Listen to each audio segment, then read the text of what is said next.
నమస్కారం అండి. ఒక independent house plus semi commercial house గురించి అయితే ఈ వీడియోలో చూపిస్తానండి.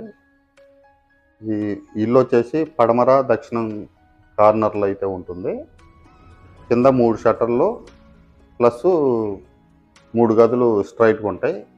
పైన వచ్చేసి 2 BHK హౌజు.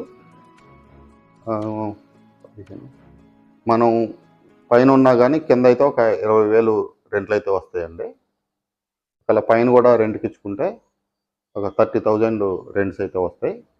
200 గజాల్లో ఉన్నటువంటి పడమర దక్షిణం కార్నర్ ఇల్లు గురించి అయితే ఈ వీడియోలో చూపిస్తాను. వీడియో అయితే స్టార్టింగ్ నుంచి ఎండింగ్ వరకు చూడండి. చూస్తేనే డీటెయిల్స్ అన్నీ మనకి క్లియర్గా అనేది తెలుస్తాయి. ప్రైస్ ఎంత, లొకేషన్ ఎక్కడ ఏందనేది. ఫస్ట్ టైం మన ఛానల్ ఎవరైనా చూస్తుంటే సబ్స్క్రైబ్ చేసుకోండి. ఇప్పుడైతే నేను వీడియోలోకి అయితే వెళ్ళిపోదాం.